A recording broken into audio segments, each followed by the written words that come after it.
Quante volte vi è capitato di viaggiare per ore e ore, chilometri e chilometri, e ogni tanto intravedere fuori dal finestrino delle strane strutture in prossimità della ferrovia? Delle strutture che magari hanno delle grandi centraline elettriche, che magari hanno dei binari che poi si ampliano fino a diventare dei grandi depositi, oppure semplici ponti che si separano dalla ferrovia in cui stai viaggiando e si allontanano man mano che avanzi. Eppure tutte queste strutture è come se non interessassero al treno.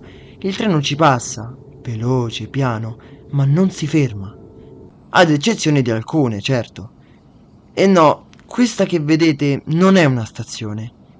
In questo video spiegheremo i vari tipi di località di servizio ferroviarie e la loro importanza.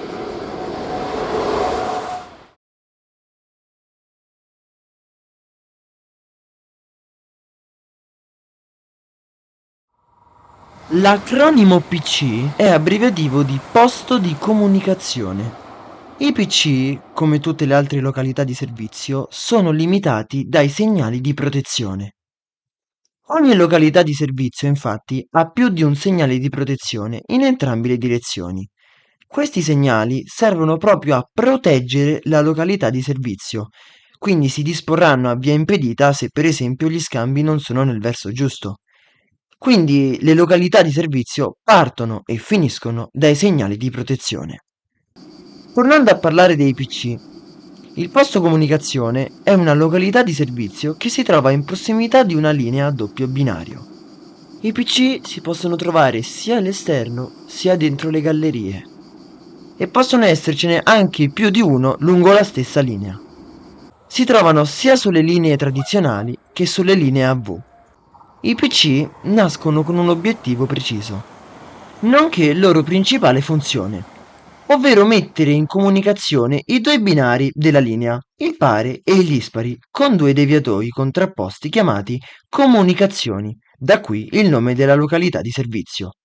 Infatti, lungo una linea a doppio binario, in caso di guasto ad un binario, grazie ai PC presenti lungo la linea, è possibile deviare un treno dal binario pari al binario dispari o dal dispari al pari, evitando il blocco totale della circolazione e permettendo al treno di proseguire il viaggio per poi essere rimesso sul binario di corretto tracciato al prossimo PC, superato il guasto. Ma con gli anni e con l'evoluzione della tecnologia, questa funzione dei posti di comunicazione è diventata secondaria e in alcune linee praticamente neanche è più possibile. Infatti, anche solo 15 anni fa, la circolazione in una linea era molto minore e gestibile.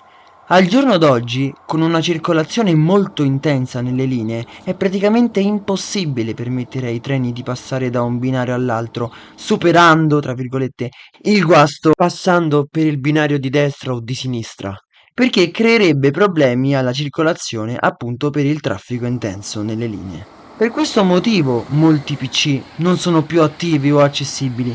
Basti pensare che sulla direttissima Firenze-Roma, in 50 anni, si è passato da avere decine di PC ad averne solo 4, ovvero PC Capena, PC Civitella Tagliano, PC Ricotino e PC San Donato. Per via di questo fattore, al giorno d'oggi, lo scopo principale dei PC lungo le linee è quello che una volta era considerato lo scopo secondario. Alcuni PC infatti sono dotati di piccoli scali o depositi dove vengono stazionati i mezzi d'opera.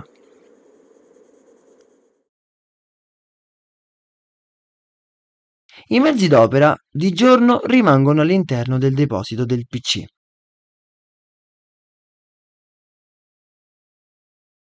ma di notte, quando in linea c'è interruzione e si devono svolgere i lavori di manutenzione, i mezzi d'opera escono dallo scalo e tramite i deviatori entrano in linea, come nella seguente animazione.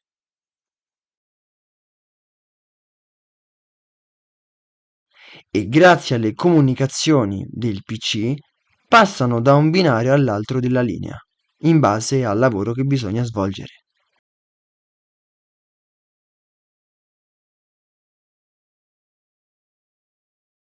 Stesso procedimento si terrà quando i mezzi dovranno rientrare in scalo prima della fine dell'interruzione.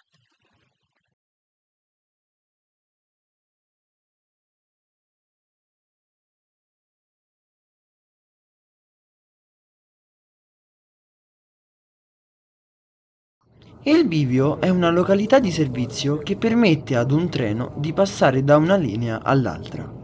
Il bivio è solitamente composto da due deviate presenti nella linea che formano il primo bivio, un'interconnessione e un secondo bivio che comunica con l'altra linea.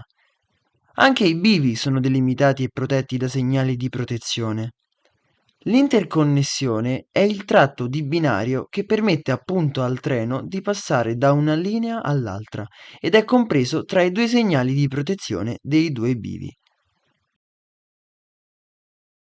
Esistono due tipi di bivi ferroviari in Italia, con incrocio a raso e bivi che non permettono l'incrocio a raso, facendo passare l'interconnessione sotto o sopra la linea interessata.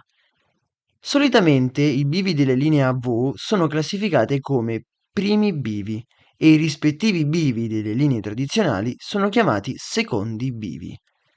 In direttissima, per esempio, tutti i bivi presenti che permettono al treno di uscire o di entrare in DD sono classificati come primi bivi e hanno una struttura che non permette l'incrocio a raso e che quindi fanno passare l'interconnessione sopra oppure sotto la linea, che poi si congiungerà con la linea tradizionale.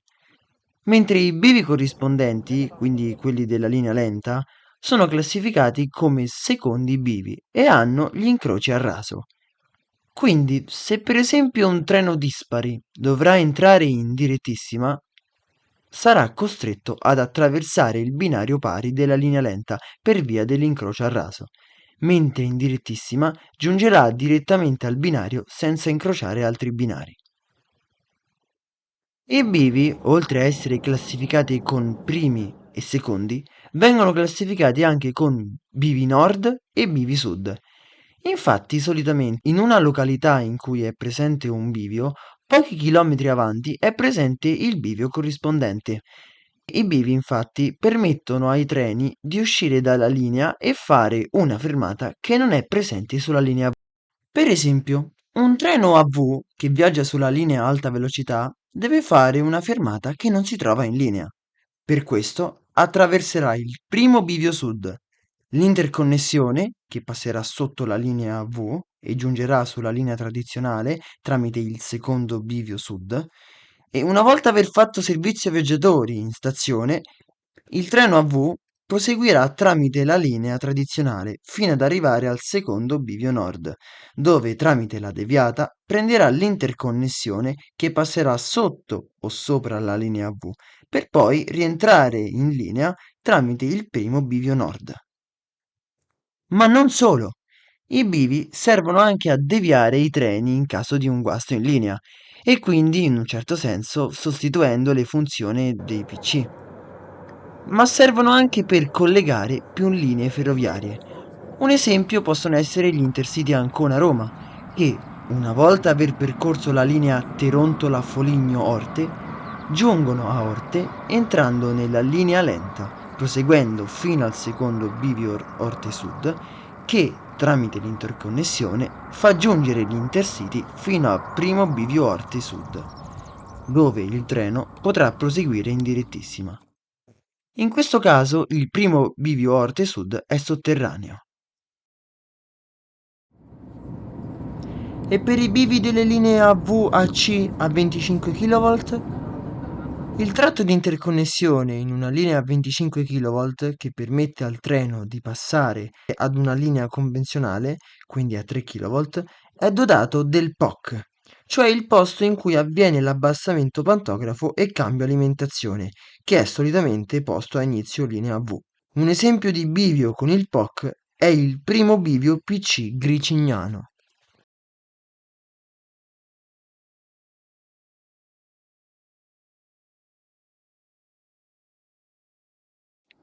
PM sta per posto di movimento. Il posto movimento è una località di servizio che si trova in prossimità di una linea a doppio o a singolo binario. Lo scopo principale di questa località di servizio è permettere le precedenze e gli incroci lungo la linea. Può capitare infatti che in mezzo al traffico di una linea un treno abbia la precedenza e il permesso di superare altri treni già presenti in linea che si stanno muovendo nella sua stessa direzione. Che sia un regionale dietro un merci o una V in mega ritardo dietro un regionale, la precedenza può avvenire solo in due posti lungo la linea, ovvero in stazione e nei PM. Seppur diversi, la struttura dei due complessi è molto simile, ma non è da confondere. La differenza tra i due è che nelle stazioni i treni possono fermarsi e dare precedenza al treno dopo mentre effettuano servizio viaggiatori, mentre nei PM, se si effettua una precedenza, il treno si fermerà, ma non effettuerà servizio viaggiatori. Un esempio di stazione e PM simili tra loro possono essere la stazione di Monterotondo e PM Anagni.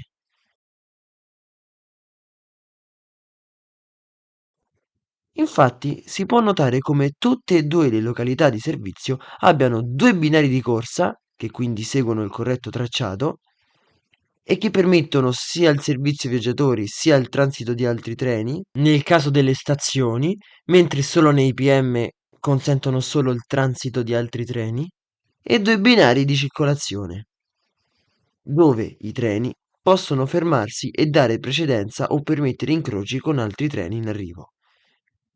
Ogni stazione o PM che abbia dei binari di circolazione, inoltre, è dotato all'estremità di quest'ultimi di alcuni tronchini, chiamati tronchini di indipendenza. Quest'ultimi servono a prevenire il cosiddetto fuga di rotabili, cioè quando un treno in sosta al binario di circolazione per qualche ragione comincia a muoversi. Ma grazie ai deviatori e agli estremi che si dispongono per il corretto tracciato, il treno che comincia a muoversi si va a scontrare sul tronchino, senza rientrare in linea e scontrarsi con altri treni in arrivo. Ma questi complessi valgono solo per le linee a doppio binario.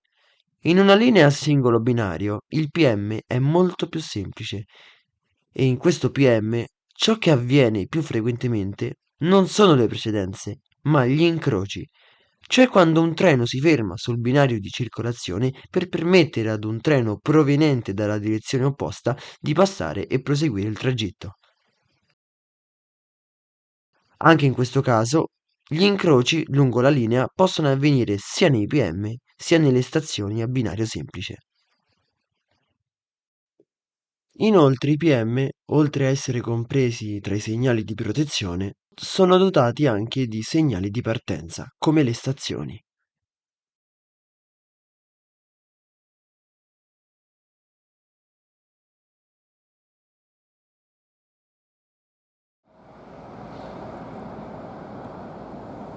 La stazione è una località di servizio adibita al servizio pubblico e delimitata da segnali di protezione e munita allo stesso tempo di segnali di partenza. Nelle stazioni i treni possono effettuare servizio viaggiatori, transitare, dare precedenza, effettuare servizio viaggiatori mentre si dà precedenza, effettuare cambio banco e nelle linee a singolo binario si possono effettuare gli incroci. La stazione si differenzia dalla fermata per due motivi. Il primo è che la stazione ha segnali di protezione, mentre la fermata no, e quindi di conseguenza quest'ultima non è considerata località di servizio. La seconda è che la stazione ha più binari, quindi di corsa, di circolazione, secondari, mentre la fermata ha solo i binari di corsa. Dunque non si potranno effettuare precedenze o incroci, ma solo transiti e servizio viaggiatori.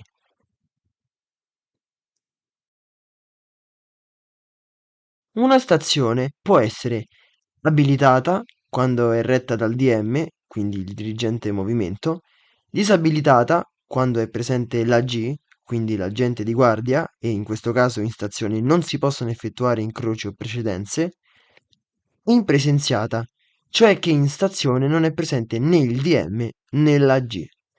In questo caso la stazione può essere abilitata a distanza, quindi i segnali vengono comandati a distanza. Come dicevo prima, la stazione si differenzia dalla fermata anche perché ha vari binari.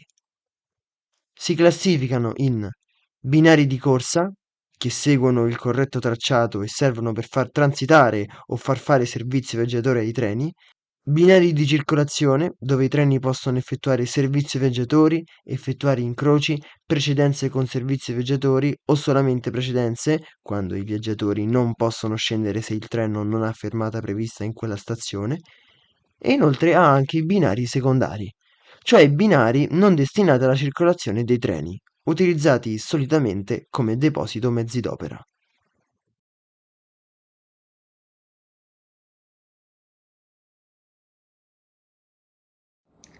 Come abbiamo visto finora, ogni località di servizio è presente in linea per uno scopo specifico e preciso.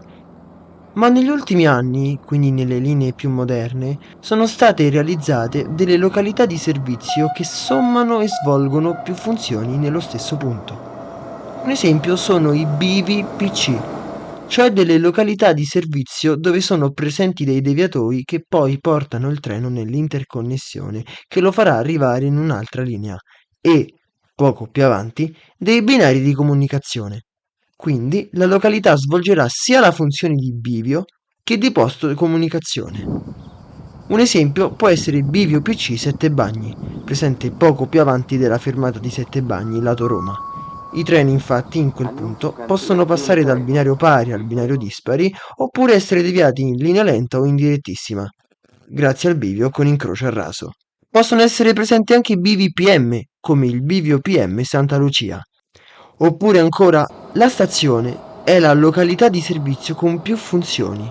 Infatti, alcune stazioni sono dotate di binari di circolazione per permettere la precedenza o gli incroci, ma anche comunicazioni che fanno passare un treno da un binario all'altro.